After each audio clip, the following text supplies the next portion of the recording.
Welcome to my mommy's podcast. This episode is sponsored by Wellness. That's wellness with an E on the end. It's my personal care brand of products that I created when I realized that some of my friends and family members were still using some pretty toxic personal care products simply because they worked better. I set out to create truly natural products that outperformed conventional alternatives, and Wellness is the result. Our super popular whitening toothpaste has been helping families create healthier oral microbiomes for a couple of years now, and our hair food hair care nourishes the scalp from the outside in, which is why we get so many testimonials about hair regrowth and thicker, healthier hair. But today, I'm excited to tell you about our brand new Silk Floss. Most floss is actually plastic and can be coated with some pretty unsavory ingredients that you're rubbing directly into your gums. Since what goes in the mouth goes into the rest of the body, we created a truly natural, silk-based floss that is gentle, yet effective at keeping your teeth and gums clean and fresh. Check out our floss and all of our products at wellness.com. That's WELLNESSE.com. This episode is sponsored by June Shine, a delicious kombucha-based adult beverage that many people are turning to in lieu of beer or spiked sparkly drinks. June Shine is better for you alcohol, and there's a reason it's becoming so popular. It's made with only real organic ingredients, and unlike many alcoholic beverages, they are transparent about every ingredient they put in their products. It's brewed with real organic ingredients, has only 3 grams of sugar, making it low carb and full of probiotics. Best of all, it doesn't leave you with that I'm too full after drinking feeling, and it gives you a lighter, brighter buzz. June Shine is sustainably produced. They are 100% carbon neutral. They donate 1% of all sales to environmental nonprofits. Their brewery is powered by 100% renewable solar, and they plant trees for all those used to make their boxes. And now, they deliver straight to your door. I've worked out a special deal just for you. Receive 20% off plus free shipping site-wide. I recommend trying one of their best-selling variety packs. It's a great way to sample all their flavors. Go to juneshine.com/wellnessmama and use the code wellnessmama at checkout to claim this deal. So again, that's JUNESHINE.com/wellnessmama. You can also find them at over 10,000 stores across the country, including Whole Foods, Safeway, Kroger, and Publix. Hello, and welcome to the Wellness Mama podcast. I'm Katie from wellnessmama.com and wellness.com. That's wellness with an E on the end. And this episode goes deep on a topic I've gotten a lot of questions about since talking about my experience, and that is psychedelic use. I'm here with Paul Austin, who is an entrepreneur and public speaker and educator. He has founded 2 companies in the emerging psychedelic space, Third Wave and Synthesis. Within Third Wave, he and his team are building an educational platform to ensure psychedelic substances become responsibly integrated into our cultural framework. Third Wave offers long-form psychedelic guides, online microdosing programs, and the industry-best network of clinics and retreat providers. And because of his work in this intersection of psychedelic use, personal transformation, and professional success, he's been featured in everything from BBC to Forbes and many others. And I felt it was important to have this conversation here on the podcast because this is something that I've talked about before as being very, very profoundly impactful to me personally. It's also something that is becoming more widespread in use and talked about more. There's still a lot of misinformation out there. I also think that, and I've said this many times here, that when women and moms especially have an understanding about something, that's when we see societal shifts start to happen. And I wanted to start this conversation here. In this episode, we go into everything from the broad definition of different psychedelic substances, what actual impact they're having on the body in a physiological way, also in a mental way, their safety, the long spread history of psychedelics in various cultures, including early Christianity, how Paul got into this field, and then what the current research is saying about different psychedelics compounds and their impact on things like PTSD, trauma, depression, addiction, and a lot more. It's a very wide-ranging conversation. I think you'll learn a lot, and I'm going to include a lot of links to specific resources we mentioned in the show notes at wellnessmama.fm. So if you are curious about learning more, definitely check that out to really delve into the research and all of the resources available. But without further ado, let's jump into this semi-controversial topic with Paul. Paul, welcome. Hey, Katie. Thanks so much for having me on the show today. I'm so excited. I am excited to chat with you because we are going to tackle kind of a bunch of topics related to a single topic that I've gotten a lot of questions on since I started speaking publicly about it. But before we jump into that, I have a note in the show notes that you have traveled to 60 plus countries.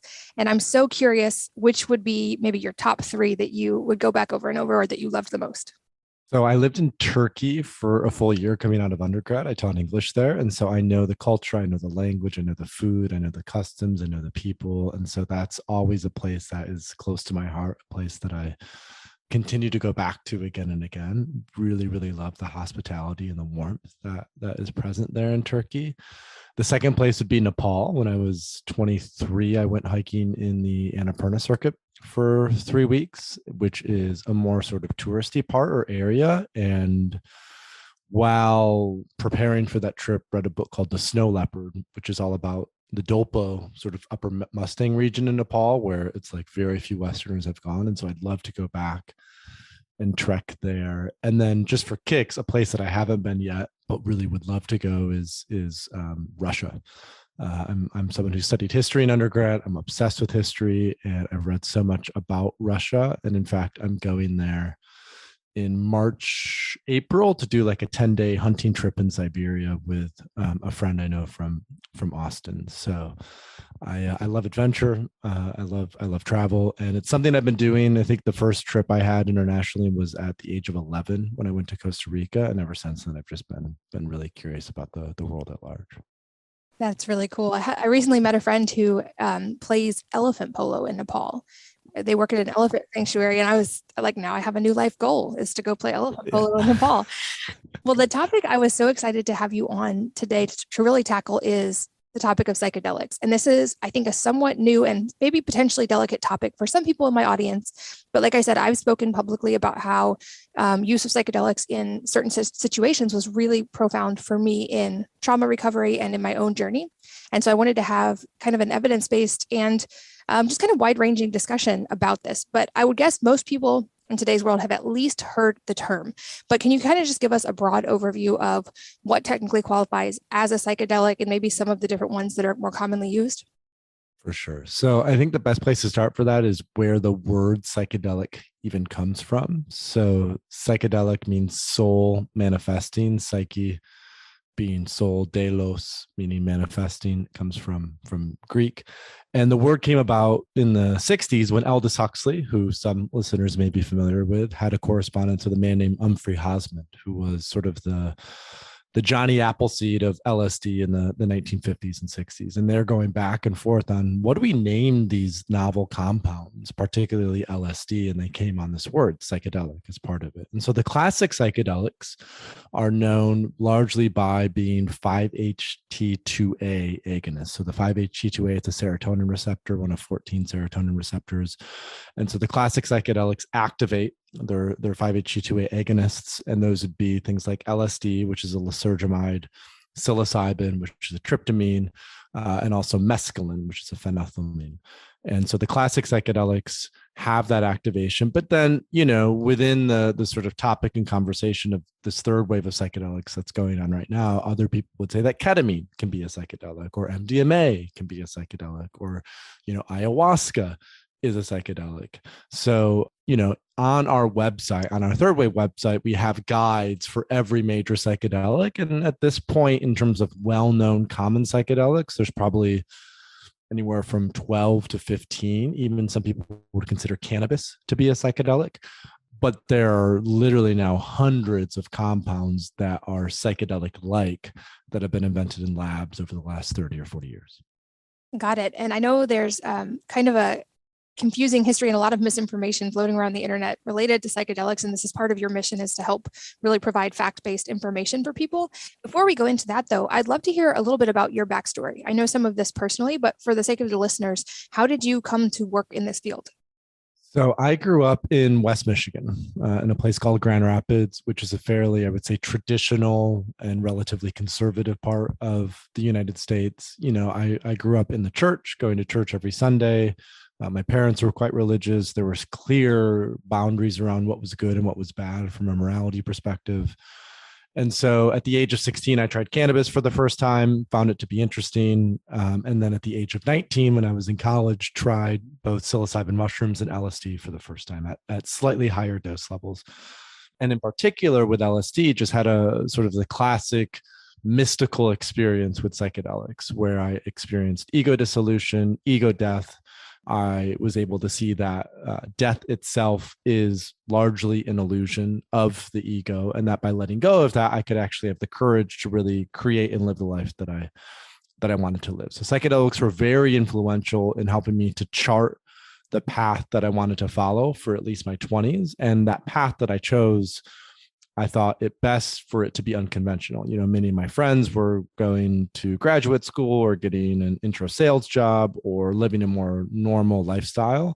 And because of that work that I did with psychedelics, I really thought, how cool would it be to move to Turkey and teach English there for a year, then move to Thailand and build my own business? Because a lot of people don't take risks necessarily because they're afraid of failure.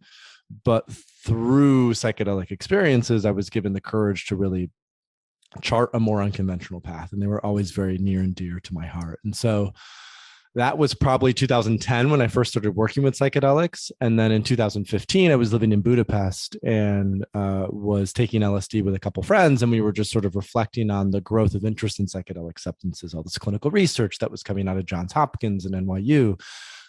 Influential podcasters like Tim Ferriss were starting to publish public podcasts about the medical research around psychedelics, and then just generally the reframing culturally around cannabis, which is really the first substance that was previously illicit and illegal, that there was a lot of propaganda around, and then was reframed to be seen as this actually helpful thing. And so it was clear that psychedelics were following in that path. And so in 2015, I started the website, The Third Wave, as a way to really educate the broader populace around the responsible and intentional use of psychedelics, because through my own experiences, personal experiences, but also through my own research, because once I become interested in a topic, I just, I read like 20 books around it, right? So I just went down that rabbit hole, and I found out that, wow, we as humans, we've been using these for thousands of years, for millennia, for religious and spiritual purposes, in places like the Amazon or in Mexico or ancient Greece, or even in Göbekli Tepe, the cradle of civilization. They found psychedelic-like compounds in there. And then, of course, in the 50s and 60s, with the second wave of psychedelics, over 1,000 clinical papers were published about the efficacy of psychedelics to treat a range of clinical conditions, but all of that research was buried because of what happened in the counterculture, and how LSD in particular was tied to the protests against the Vietnam War. And of course, because of our civil rights, the government at the time couldn't make protesting illegal, but they could make the drugs that the protesters used illegal. And so they cracked down on psychedelics as part of that. And so there was this rich history, and it was clear that these were beneficial, and that if used in a way with intention and responsibility, they could help a lot of people. And I thought, more people need to know about this. And the other element was, this is clearly going to become more and more of a thing. And what went wrong last time, like in the 60s, was it was really hard to make the leap from clinic to culture. And so the intention then behind Third Wave was, how do we help with education and literacy? How do we amplify microdosing as a topic to help make that leap so that these substances could be properly integrated into our culture at large? So that's a little bit about my personal experience, but also more so like, where are psychedelics at this point in time, and why are they important and relevant for the broader public? Yeah, I think that's really helpful, because it seems like a lot of people maybe only have the context of the 50s and 60s and kind of the countercultural reaction to them. And so they kind of have a negative taste in their mouth for anything that's loosely kind of grouped into that substance category of psychedelics. But like you've explained, there's so much nuance within that. And it was surprising to me as well when I started going down that research rabbit hole, is how much actual published data there is. That was really surprising, because certainly I grew up like you in a very religious household, and it was very much a black and white, all drugs are bad, period.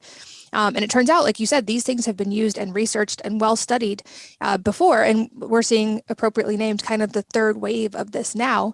And we're seeing now emerging research. I know I've seen recently some really fascinating research. What is some of the current research looking at when it comes to psychedelics? It's a great question. So the research has largely been focused on what we could call mental health issues or clinical conditions.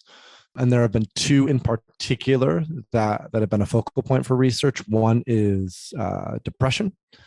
And so there's been a lot of research on the efficacy of psilocybin for major depressive disorder as well as treatment-resistant depression.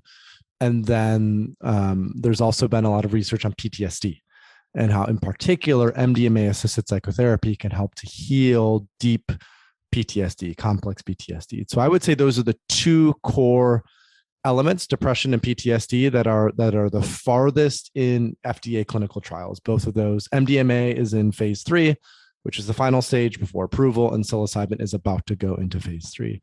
But there's also, there's research on smoking cessation. So the NIH just funded the first psychedelic research in over 50 years, where they're exploring how psilocybin can help people to quit smoking. There's research on OCD. There's research now on anti-inflammatory conditions or inflammatory conditions. There's research on a range of other, issues as it relates to mental health and clinical conditions. And I think one element where there's growth, and it's something that we're exploring through Third Wave, and there's been some research on it, is what's the relationship between psychedelics and performance, or psychedelics and leadership, or psychedelics and creativity, right? There's been a little bit of research published in the 60s and in the now on that, but I do feel like it's an important thing to continue to grow and evolve. And it's been my personal story. It's been less for me about trauma healing and more so about, evolution or consciousness or performance, whatever that might be. So I see that as an element of, or an area of research that will have a lot more attention and energy as psychedelics become more widely accepted in culture. And you also talked about the history of psychedelic use. And I think this is another misconception, or people maybe just don't realize how long of a history these compounds have. I know I'm curious your take on it, but I read the book, The Immortality Key, and it talked about how there's evidence that these substances could very well have been used throughout many religious traditions, including Christianity, throughout history. But can you talk a little more about what we know from historical research on how and when these compounds were used? So there's, I would say, speculation that they've been used for 10, even hundreds of thousands of years, that our ancient hominid ancestors, as they were traveling across the savannas of Africa, found psilocybin mushrooms, and that psilocybin mushrooms helped with visual acuity. It helped with language and communication. So the evolution of consciousness, the growth of the brain, which is really what differentiated humans from all the other animals on the earth. Terence McKenna wrote about this in Food of the Gods. So we could go back as far as that. But I think in terms of more established anthropological research that's been done, again, we look at, I mentioned Göbekli Tepe earlier, which is the cradle of civilization in Turkey. There have been psychedelic sort of sacraments that have been found in Göbekli Tepe, which is like 8,000 BC, so almost 10,000, more than 10,000 years ago.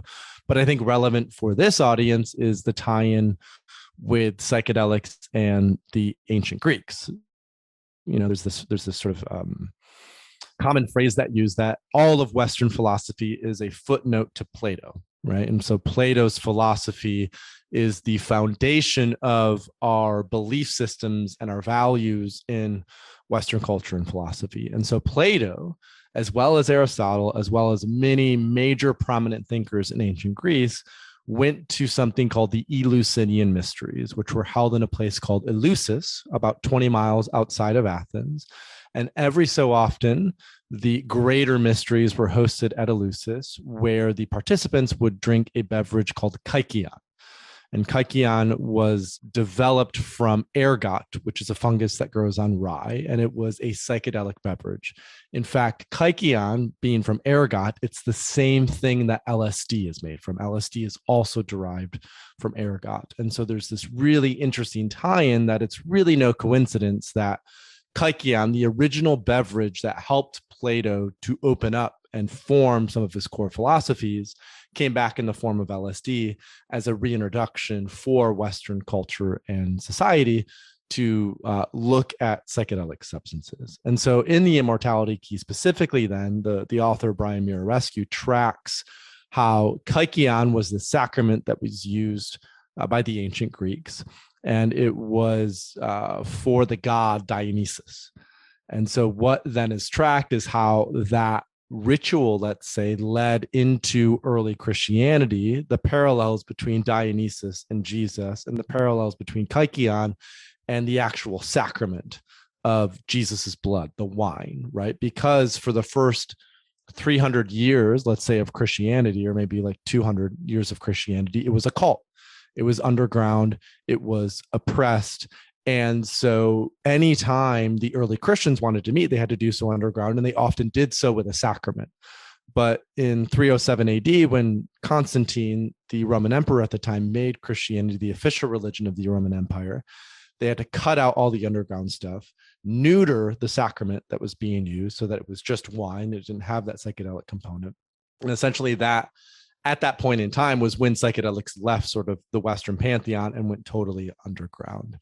So that's more the Western philosophy. I think it's really relevant for your audience, our audiences, because we largely come from a Western background. But, ayahuasca, which a lot of people may have heard of, this brew that's from the Amazon that's been used for thousands of years. There was also soma in ancient India, which was written about in the Upanishads and the Bhagavad Gita, which people think was a mushroom that was used from a psychedelic perspective. So we have that sort of deep rooting in psychedelic compounds. And then I already mentioned some of the recent history with the second wave and, the counterculture and all that as well. Yeah, I'll definitely link to that book in the show notes for anybody who wants to go deeper on that. I was fascinated to hear just how strong of evidence we have, or we think we have, about the historical use. And like you mentioned, there's now been a big resurgence in this in modern culture, people talking about it. We are studying these compounds in various different ways. For people who aren't familiar or maybe haven't had a firsthand experience with this, what are some of the reasons people can have such profound experiences on psychedelic compounds? So again, a great question. Let's come at this from a few different perspectives, right? One is going to be more from a clinical research perspective. So in 2006, Johns Hopkins published a groundbreaking research paper showing the relationship between psilocybin and a mystical experience. And they defined a mystical experience as having these 5 qualities. It was noetic, it was ineffable, it was, transformative, and there were like a couple others in there as well, right? And so what those researchers proved was that psilocybin at higher doses occasions a mystical type experience, which is essentially this direct connection to source, to God, to the mystery, to the unknown. And that mystical experience is then responsible for the healing that comes from psychedelics for depression, addiction, alcoholism, end-of-life anxiety. Again, I mentioned this earlier in the show, but that's because when we have this mystical experience, we realize that the ego is largely an illusion and that there's this greater self that rests beneath the ego that is immortal, essentially. And so when we have this mystical experience, we realize that all of this fear that we have of death is not necessary, and that it allows us to let go of a lot that we normally hold on to in everyday waking life. So I think that's one element of it. And what's been really interesting about that research is they showed in the research that the stronger the mystical experience, the greater longevity of the healing for things like depression, addiction, and alcoholism. And so what they're looking at and what they've tied together with that research then is a lot of our current mental health issues are actually tied to a deep disconnection from God, source, the mystery, something greater than ourselves. And that by healing that disconnection through high doses of psilocybin, we actually heal these symptoms of depression, addiction, and alcoholism, which are just symptomatic of a greater disconnection to ourselves, to source, to nature, et cetera, et cetera. So that's, I would say, one more mystical, spiritual element that's going on. I would say if we were to root it a bit more from a physiological perspective or neurobiological perspective, what happens when you take a high dose of a psychedelic, in particular psilocybin or LSD or DMT or ayahuasca, these classic psychedelics, is they interrupt something called the default mode network. And so the default mode network is the network in our brain that's just our default waking state. It's like when we're daydreaming or when we're just out in the world, but we don't have anything that we're actively engaging in. And oftentimes those who have things like depression or struggling with addiction or alcoholism, the default mode network is very tight. It's very rigid. It's very constricted. And so what psychedelics do is they interrupt that and they loosen up the default mode network. So that way people can relax, they can expand. They don't feel like there's kind of gripping onto life so hard. So by interrupting the default mode network, it allows people to sort of reset, have a new perspective, and then come back into life with more energy. A metaphor that's often been used to describe this is that in our normal everyday waking life, we have these ruts that we always follow, these habits, these patterns that we always go through, much like on a ski hill. When you go on a ski hill, you have the normal tracks that you follow that everyone else has been down before. What psychedelics do is they cover that ski hill with a totally new layer of fresh powder, right? And so when that layer of fresh powder is laid down, then you can roll, you can ski down that same ski hill, but create new tracks and new paths. And so that's essentially what psychedelics help to do, is that by interrupting the default mode network, they engender something called neurogenesis, right? And neurogenesis is the ability for the brain to become more plastic, to become more malleable. And through that plasticity, then, people who are working with psychedelics can actually integrate new behaviors into their everyday waking life, because there is quite a bit of healing that comes from the psychedelic experience itself. Like I said, this mystical experience, connection to something that's ineffable. There's a lot of value that comes in that. But if integration isn't paid attention to and isn't honored, then that can often just be another fleeting drug experience. And there's not necessarily any tangible changes that happen in everyday waking life. And so what's just as critical, if someone is looking to work with psychedelics, what's just as critical as the actual experience itself is what changes and shifts do you make after the experience. And again, because the psychedelics help to engender neuroplasticity, it's much easier to change and shift. And that could be diet, exercise, sleep. That could be starting a meditation practice, doing yoga, doing breath work. That could be changing the dynamics of your relationship with a partner or spouse or significant other, right? There's lots of ways to navigate that. It could also be healing trauma, right? You had mentioned that part of your own path in this was a lot of trauma healing that needed to be done, right? So what psychedelics also do within this is they open up the subconscious and the unconscious, right? And so when we have a classic psychedelic experience, oftentimes, again, in our normal conscious waking everyday life, we've sort of stuffed or repressed a lot of difficult traumatic things that have happened to us because we needed to navigate life. And what psychedelics do is they open up the basement, so to say, where we've stored all those skeletons, and psychedelics almost force us to have the courage to face those dark parts of who we are, those dark parts of our history, the shadow parts of who we are. And that in itself is a catharsis, right? And so by sort of dredging up those more difficult elements of our life and facing them head on, we actually transform them into power and energy that then give us the capacity to make these changes that are going to help us to live a more balanced, peaceful, loving existence, essentially. That was certainly my experience of just basically being able to touch things in my subconscious that 10 years of talk therapy was completely ineffective at, and in a way that felt both challenging and safe as well. I think it was Jung who said, until we make the subconscious conscious, it will rule our lives and we will call it fate. And I feel like for me personally, psychedelics were a thing that helped me to be able to be aware of some of those things and then face them. But I'm so glad you brought up integration, because I think very important things to talk about, especially for anybody listening who maybe has not ever tried psychedelics and is considering it.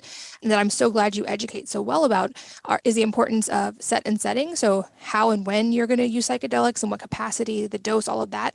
And then, like you said, the integration piece, which I feel like often gets ignored and is now being talked a lot more about, thankfully. But maybe in some of this going back underground for a while, that part wasn't as talked about because there just weren't as many resources about it. So can you give any just general helpful guidelines? I'll link as well, of course, to your site. I know you write about this, but on figuring out good set and setting and then maybe some integration practices. Yeah. So when we look at having a psychedelic experience, there are three elements to pay attention to. One is how you prepare for the experience. You prepare your body, you prepare your mind, you prepare your spirit, you prepare your entire self to enter a state of transformation, right? And so for preparation, that might mean journaling, it could be meditating, it could be cleaning up your diet, it could be just quieting things for a couple of days beforehand, maybe doing some fasting. The preparatory protocols just depend on the type of medicine, the amount of medicine, and the group that you're doing it with. But preparation is important to prepare the mind, the body, the self to really go into that and have a beautiful experience. And then psychedelics really are what are called non-specific amplifiers. And so what that means is wherever you are, let's say emotionally or spiritually or even physically, set and setting, when you're doing that psychedelic, the psychedelic will amplify what it is that's inside of you. And so it's really, really important that you feel psychologically safe when setting up a psychedelic experience. That is the number one critical factor of having a productive and tangibly transformative psychedelic experience, is creating a set and setting where you feel safe. Right? Safety matters most. And so let's say if, someone is listening to this and they're looking to have their first psychedelic experience, or maybe they've done psychedelics in college, like some mushrooms at a concert, but they're really looking to have a more transformative experience. Picking a place where you feel comfortable, like your home, or, ideally somewhere inside that you can control the environment. I would say that's important. Doing it with a guide. For some folks, that could just mean a trusted friend or a trusted partner or a trusted spouse. It can mean you could also hire a trained therapist or doctor who can sit there and guide for you when you're having that experience. And then having a great playlist, having some music, having some scents, having a thing that brings sort of an aesthetic energy that you want to go into when you're having that experience. So to me, set and setting is really, how are you preparing, right? What's your mindset? That's where set comes from. What's your mindset going into the experience? Is the place that you're doing it, do you feel psychologically safe in that space? Do you know that space? Is that environment comfortable for you? Are you doing it with a trusted friend, loved one, guide, therapist who you trust can hold space for you as you go into that? And then do you have some music? Do you have maybe some art, some painting, something that you can experience from a more artistic perspective? And so that's the actual experience itself. And then what we often say is that's like the 20% of transformation, but integration is really the 80% of integration. And so integration is, okay, I've had this beautiful, life-changing psychedelic experience. There were all these insights that came through, some beautiful and inspiring, some difficult and challenging.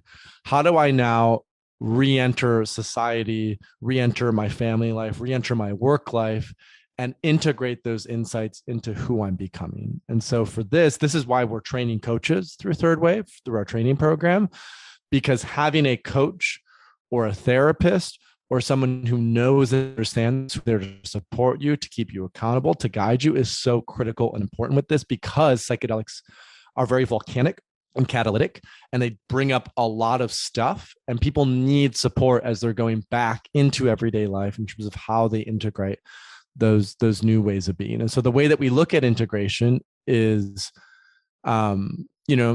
mind is one in terms of emotional stability. Do you have a practice that's going to help you to stay emotionally centered?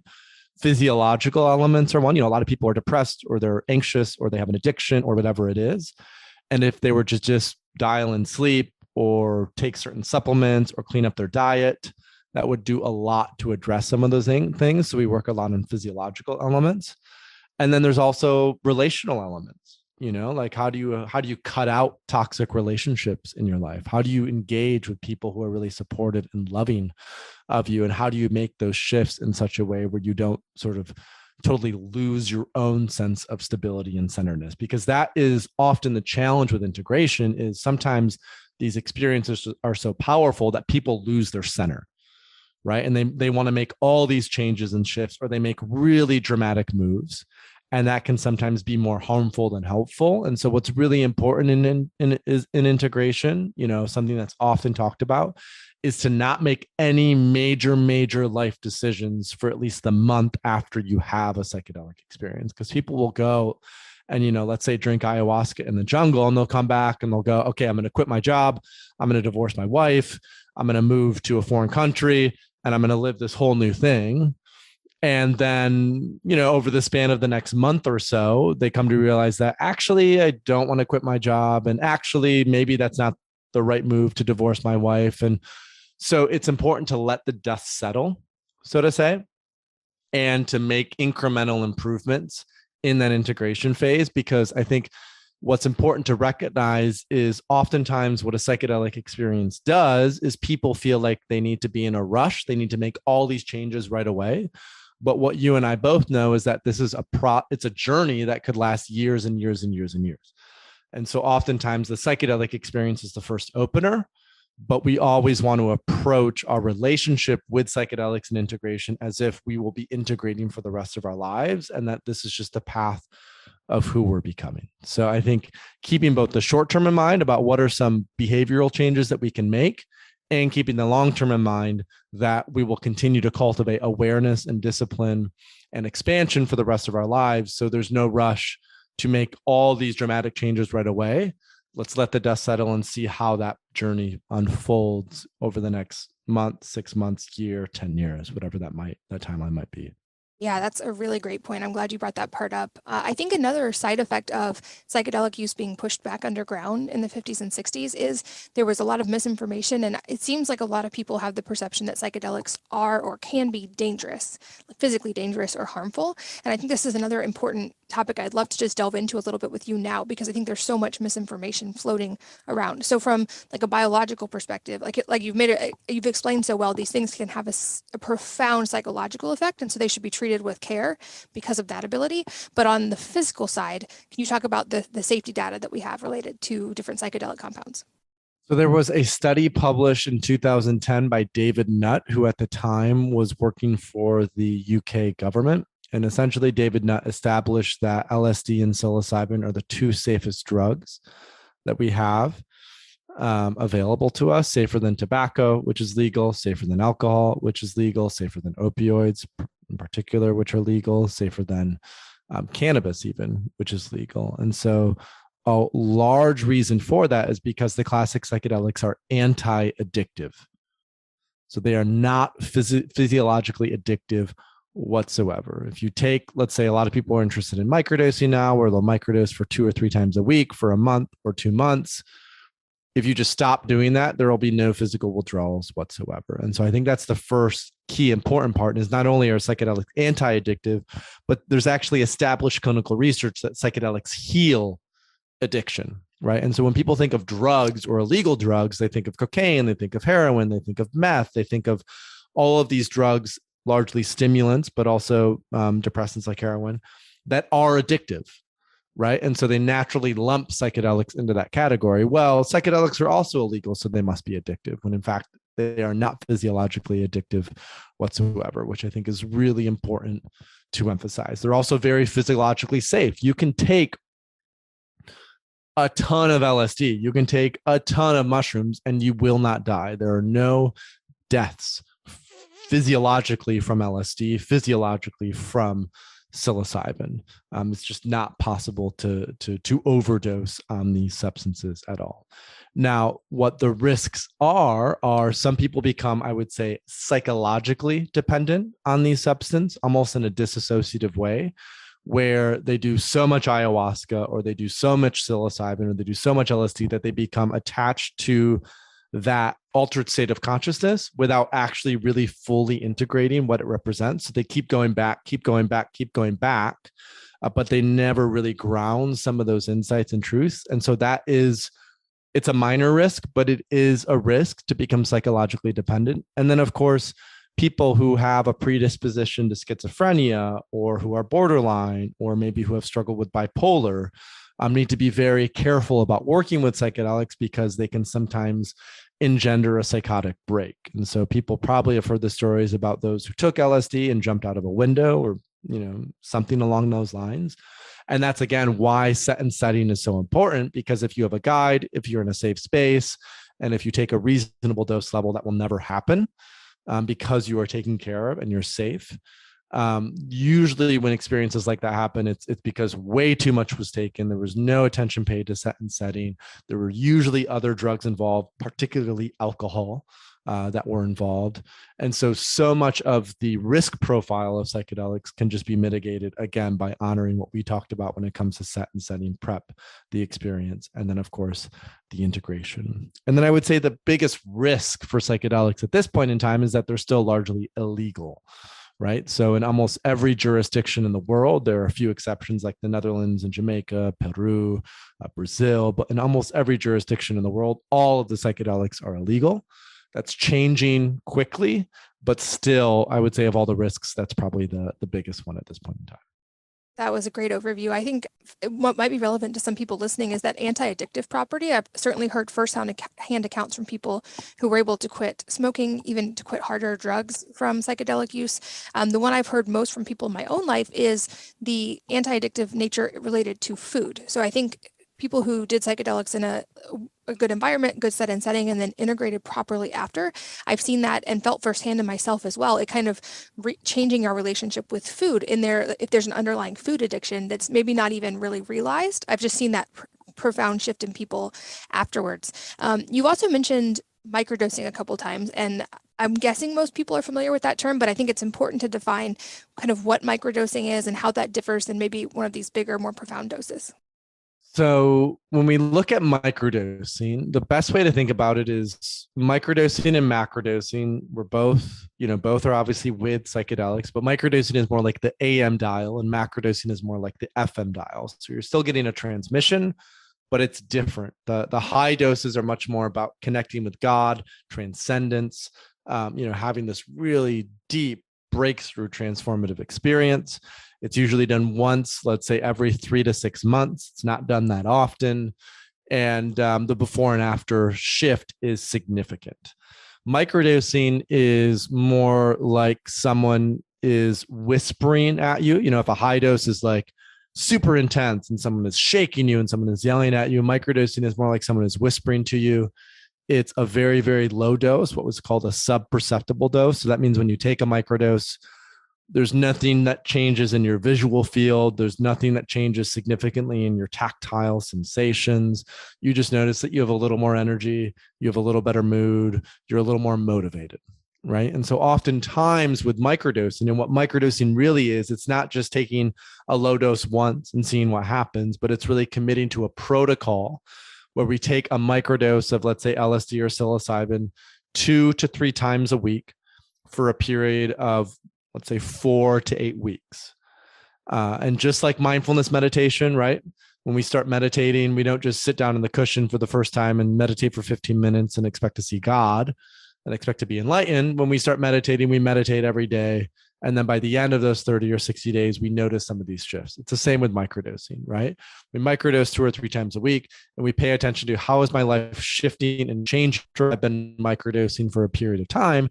And even more importantly, how can I weave in new behaviors with microdosing to make sure that these changes last? So what we often teach in our programs is to start a meditation practice, to start a yoga practice, to start some sort of grounding practice as you're microdosing, because it will help to amplify whatever is going on. We also talk about, like you said, physiological changes. How can you be more mindful about the food that you eat, about your sleep cycles and patterns, about the way that you move and exercise, right? So what's critical with microdosing is not just relying on the substance itself.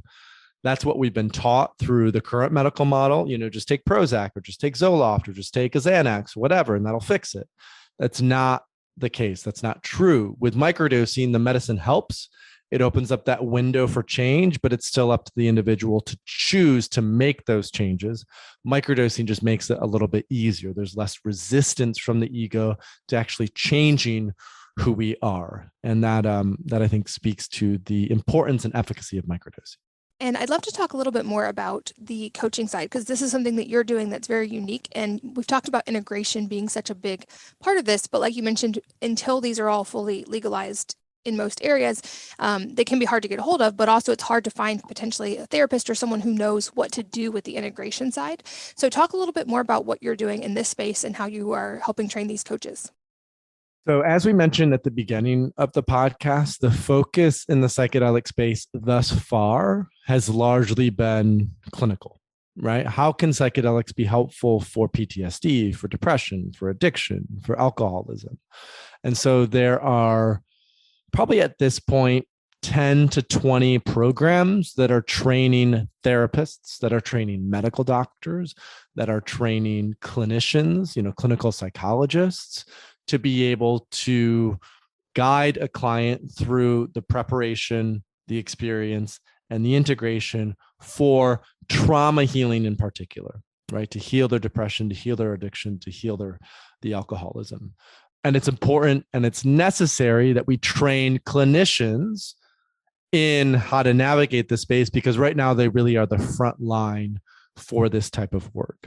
But as I mentioned before, the emphasis with third wave and this third wave of psychedelics is how do we steward the leap from clinic to culture, right? We've been here before with psychedelics. We've had the clinical use in the 50s. And then when it tried to hop to culture, it went very sideways. And so the way that we're training our coaches is more so how to hold space from a broader cultural perspective and not necessarily from a clinical perspective. So we're really training coaches who are focused on leadership. So executive coaches, we're training wellness coaches, those who are, looking at biohacking, or those who are looking at physiological fitness, or those who are looking at blood work. How can psychedelics be weaved into that to help clients? We're looking at spiritual and life coaches as well in terms of helping purpose and meaning. We have some clinicians, some therapists, some medical doctors in our program as well. But the core differentiator between our program and all the rest of the programs is, again, all the rest of the programs are focused on trauma healing. We're focused on what I call the creative orientation. How can psychedelics be used to inspire a new way of being, a new way of becoming for both individuals, but also what we're collectively becoming as a culture and society through the transmission of what we call the skill of psychedelic use, right? Because when people hear about psychedelics, we laid out a pretty good foundation in today's podcast, but it's a lot of information. It's a lot of knowledge. It can be quite overwhelming. And when we think about psychedelics, what I often like to teach is just like you can learn to cook, just like you can learn to write, just like you can learn to do something like jujitsu, you can also learn to use psychedelics for yourself in a skillful way between microdosing, higher doses, and non-psychedelic modalities. And so what we teach our coaches if you're working with a client, right, what is core to the success of your work with that client is getting them to shift their behaviors. Tangibly, they're looking to change. They've come up against some sort of ceiling, some sort of struggle, and they're struggling with actually shifting their behavior to step into this new way of being. And as we laid out in this entire podcast, psychedelics help tremendously with catalyzing behavioral change because of what they're doing with neurogenesis, because of what they're doing from a spiritual perspective, et cetera, et cetera. So if we can train and teach coaches on, okay, you have a client who's struggling with X, Y, and Z, how can you weave in higher doses, microdosing, and then also meditation, yoga, breathwork, all these other things, you can actually help those clients shift in a significant way in a short period of time as well, because it's very accelerated in terms of what we're doing. And that creative orientation is important because although the emphasis right now publicly is on the clinical work and the mental health, this being a podcast about wellness, we know that the line between clinical and non-clinical is very thin, right? It's 1,000 shades of gray in between that. And what I feel to be true is culturally, especially in the medical model, we focus so much of our intention on trying to fix something, fix a problem, fix what's wrong. And I find that perspective to be inherently broken. I think it's much better, instead of trying to fix something, to ask, what is it that we want to create with our lives, with our business, with our health, with our family, with our community? And then how, as a leader, both for ourselves and for the people that we surround ourselves with, how as a leader can we step into that power and help manifest that creation? And so psychedelics are powerful tools for that. And the more we can train coaches and how to weave that into the practice, I think the more successful this leap will go from clinic to culture. And I will make sure to link to some specific resources from Third Wave because I've done a lot of reading on your site. But as we mentioned, this is in the process of becoming more widely available and legalized, or at least decriminalized in some states. But there are certainly still those hurdles. You also mentioned that there are a few exceptions throughout the world, but for someone who maybe has PTSD or is really resonating with something we've talked about today, what are some good starting points and resources to begin to even figure out where to go on that journey? So we have a directory at Third Wave, which I think would be great to link to, because in that directory, we have vetted and verified legal, vetted, verified clinics, retreats, therapists, and pretty soon coaches who people can work with. And I think if someone, let's say, who is listening to this podcast, who has PTSD or is struggling with depression and is really looking for support in that, the best two options are to either do a retreat overseas in a place like Costa Rica or Mexico or Jamaica or the Netherlands or South America somewhere, right? And we have a lot of those retreats that are listed in the directory. Or what is currently illegal is something called ketamine and ketamine-assisted psychotherapy. And so there are a number of clinics now that are in the United States that are legal to access that treat clinical conditions with ketamine-assisted psychotherapy. And so I think it would be wise then for someone to first explore, okay, can I go to a retreat or can I go to a clinic as a first option? But let's say for whatever reason, that's not feasible for an individual. What we also have at Third Wave is we have a grow kit and a grow course. So what's just as important is to empower individuals to be able to have their own medicine, to grow their own medicines. And with mushrooms, that's actually quite easy. And so there's a lot of folks now who are just looking to take matters into their own hands, are growing their own psilocybin mushrooms, which is in a very gray area in places like Oakland and Denver and Detroit and other places that have Seattle, Oregon, Colorado, places that have decriminalized it. It's perfectly legal to do. In places where it's not decriminalized, it's one of those things that it's the lowest priority for law enforcement. So I think as a sort of grassroots, or if people want to take it into their own hands, getting a grow kit and being able to grow their own mushrooms. And again, going back to what we talked about before, making sure that they then do that with a guide, a therapist, a friend in a safe set and setting, starting at a low dose, right? If someone is going to work with these substances in a non-clinical or non-retreat format, start at a microdose level and just do progressive dosing where you go from microdosing to mini dosing to museum dosing to moderate dosing. There's no rush with this. It's much better to learn how to sort of navigate the shallow end of your consciousness before you open up Pandora's box and go into the deep end of your consciousness. And so, and I think that's especially true if there's trauma, right? If someone has PTSD or has significant depression, that's often tied to significant trauma. And so you really want to make sure you have the necessary psychological support to help you navigate and guide that, because as you probably know, Katie, and as I certainly know through my own experiences, although these are transformative, they can be very difficult.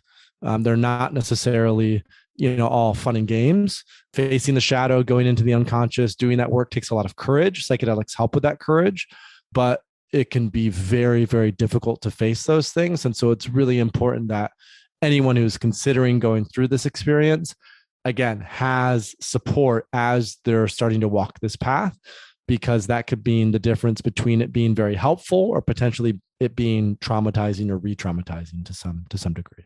That is such an important point. I'm glad you brought that up, and important to mention because we've talked about how many people have mystical type experiences with psychedelics. I know of many cases that have been recorded in some of this research, even of people who were atheists who then emerged from these with certainty of the existence of some kind of either higher power or collective consciousness, et cetera. But also, we don't want to downplay that, like you said, these, while they can be extremely helpful, and often sometimes I think the more challenging ones can become the most helpful, that doesn't mean that the experience of every psychedelic during the process is just going to be blissful and mystical and wonderful. It teaches you some of the dark parts of yourself that maybe you've been afraid to face, and that isn't always the most comfortable experience. This episode is sponsored by Wellness. That's wellness with an E on the end. It's my personal care brand of products that I created when I realized that some of my friends and family members were still using some pretty toxic personal care products simply because they worked better. I set out to create truly natural products that outperformed conventional alternatives, and Wellness is the result. Our super popular whitening toothpaste has been helping families create healthier oral microbiomes for a couple of years now, and our hair food hair care nourishes the scalp from the outside in, which is why we get so many testimonials about hair regrowth and thicker, healthier hair. But today, I'm excited to tell you about our brand new Silk Floss. Most floss is actually plastic and can be coated with some pretty unsavory ingredients that you're rubbing directly into your gums. Since what goes in the mouth goes into the rest of the body, we created a truly natural, silk-based floss that is gentle, yet effective at keeping your teeth and gums clean and fresh. Check out our floss and all of our products at wellness.com. That's WELLNESSE.com. This episode is sponsored by June Shine, a delicious kombucha-based adult beverage that many people are turning to in lieu of beer or spiked sparkly drinks. June Shine is better for you alcohol, and there's a reason it's becoming so popular. It's made with only real organic ingredients, and unlike many alcoholic beverages, they are transparent about every ingredient they put in their products. It's brewed with real organic ingredients, has only 3 grams of sugar, making it low carb and full of probiotics. Best of all, it doesn't leave you with that I'm too full after drinking feeling, and it gives you a lighter, brighter buzz. June Shine is sustainably produced. They are 100% carbon neutral. They donate 1% of all sales to environmental nonprofits. Their brewery is powered by 100% renewable solar, and they plant trees for all those used to make their boxes. And now, they deliver straight to your door. I've worked out a special deal just for you. Receive 20% off plus free shipping site-wide. I recommend trying one of their best-selling variety packs. It's a great way to sample all their flavors. Go to juneshine.com/wellnessmama and use the code wellnessmama at checkout to claim this deal. So again, that's JUNESHINE.com/wellnessmama. You can also find them at over 10,000 stores across the country, including Whole Foods, Safeway, Kroger, and Publix. What do you see and or hope for as the future of psychedelic use, as we are it feels like in a very pivotal point when it's starting to be decriminalized, there's talk of legalization, it's in clinical studies. What do you hope the future looks like? My sense of the future is that we are really stepping into a future of both and, meaning it will both be approved through the FDA for clinical use, psilocybin for depression, MDMA for PTSD, right? We're looking at doing that both in North America and Europe. And so you'll be able to go to a psychiatrist or a clinician and get prescribed a synthetic psilocybin to treat your depression. I think by and large, it will be at microdose levels, and there will be some folks who choose to do a really high dose level. But my sense is only 5 to 10% of people are really cut out to do a very, very high dose. I think these lower dose levels are going to be helpful for those who don't necessarily want to just fully plunge into the deep end. So we'll see FDA approval for MDMA in 2023 and for psilocybin by probably 2024 is what we're looking like in the next few years. Now, parallel to the sort of federal approval process is what's happening at the state level and at the local level. So Oregon legalized psilocybin therapy in the most recent presidential election. In 2023, psilocybin will be available through specific service providers where you can go into a retreat or a clinic and you can get psilocybin and do it in a retreat or a clinic with a guide, both for medical and non-medical purposes. And so that will be the case in Oregon by 2023. California has a similar bill. They're looking by 2024. That will be the case. Michigan as well has a similar bill by 2024. And then we've had cities like Denver, Seattle, Oakland, Detroit, and a handful of other smaller cities that have decriminalized all psychedelics. And so what that means is in those cities, psychedelics are now the lowest priority for law enforcement. And not only is it the lowest priority, but they're also creating structure so that way there can be ceremonies and experiences that people can go to in places like Denver, Oakland, Seattle, and Detroit. So in the next, I would say 5 years, we'll go from probably 5 major cities to my guess would be 30 to 40 major cities who will have decriminalized all psychedelics. We'll go from right now, we have, I think, 4 states. Oregon already legalized psilocybin. California, Michigan, and Massachusetts have bills. 4 states to, I would say, we'll probably have 15 states in the next 3 to 4 years who will either introduce bills or pass bills through the legislature. And so what that is going to do is it will create access through insurance networks for FDA approval. So more people can have that. But at the state and local level, there will continue to be accessibility. There will continue to be an emphasis on group experiences, on community. And again, my sense is the future is decentralized, where we're moving is a post-industrial, a post-centralized, post-mass standardization future. And we're stepping into this sort of mycelial future, if you will, with cryptocurrency and Web3 and the metaverse and psychedelics and these sovereign states that are going to start to pop up. And a mutual friend of ours is looking to do this in Texas in terms of setting up a city. There are plenty of people in Costa Rica. So my sense is the future is decentralized. So in the next 10 to 20 to 30 years, structures that support the decentralization of psychedelics, meaning outside of the purely clinical FDA approval, will generate more value, will generate more attention and energy. And that in the far off future, it will become very easy to access microdoses, so you can microdose, to access a guide or a coach or a therapist who will walk you through some of these experiences. And that within, let's say, 20 to 30 years, psychedelics will be widely available. And that the education, most importantly, will go from where we are now, which are most people are largely ignorant or know very little, to everyone will at least have a baseline of understanding of psychedelics, right? To go back to the skill metaphor, right now, if we look at cooking, we're in the stage of psychedelics where no one can really cook. And we want to get everyone where they can make an omelet, they can make a sandwich, they can actually just provide the basics for themselves through microdosing or these other psychedelics. And so that's, again, my core focus through Third Wave and through what we're doing is how do we educate a broader populace so they actually understand these basics of psychedelic use. It's an exciting time for sure. I'm really excited to watch what the next decade especially will look like for this, but also even understanding that it's still not widely available and still not legal in some places. I felt it was so important to start this conversation because, as I often say on here, I think the tide of society really starts to shift when moms shift their opinion. Like that's when we see the vote change. That's when we see purchasing power change. And there's this amazing group of really educated women and moms who listen to this podcast. And so even though I know it's a little bit of a controversial topic and a scary one, it felt very important to me to share my personal experience about it and now start providing resources with people like you to start opening up that conversation. Because I think especially when women and moms get involved, it's a great way to help usher in this change in a safe way with the awareness about the intentionality and the setting and using it for transformation and kind of dispelling some of these myths that have existed for the last few decades. So I'm very grateful for you in sharing so much of your personal experience and your research today. I hope this conversation was helpful to a lot of people. And a final question I love to ask, and I'm really curious your answer, is if there's a book or a number of books that have profoundly impacted your life, and if so, what they are and why.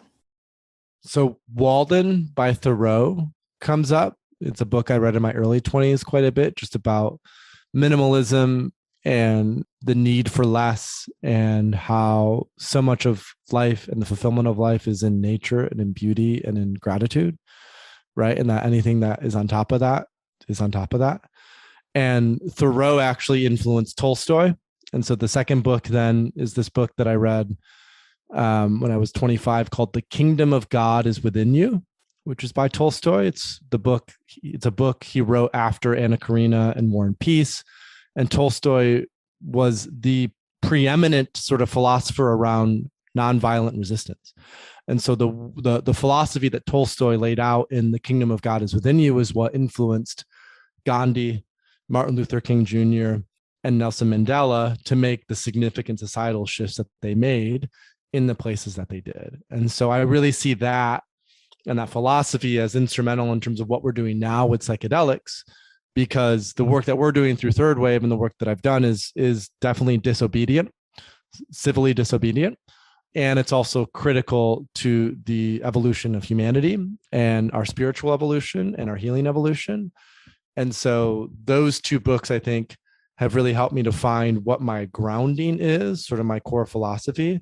And from that, Third Wave, synthesis, all these sort of projects that I've been able to bring to life have really resonated. Not so much, I mean, the business part is important, but more so the societal change. I'm really driven by how do we shift humanity in a positive direction. And I think psychedelics, more than almost any tool that we have available, can do that in an accelerated time frame, which is, I think, very important at this point in time. I love it. I'll link to those as well. Paul, thank you so much for your time, for breaking all of this down so clearly, and for your research. Like I mentioned, I will link to a lot of the different articles I've read from your website and some of the resources we've talked about for any of you guys listening. Those will be at wellnessmama.fm. But thank you so much for your time. Thank you, Katie. This was so fun. And thanks as always to all of you for listening and sharing your most valuable resources, your time, your energy, and your attention with us today. We're both so grateful that you did. And I hope that you'll join me again on the next episode of the Wellness Mama podcast. If you're enjoying these interviews, would you please take 2 minutes to leave a rating or review on iTunes for me? Doing this helps more people to find the podcast, which means even more moms and families can benefit from the information. I really appreciate your time, and thanks as always for listening.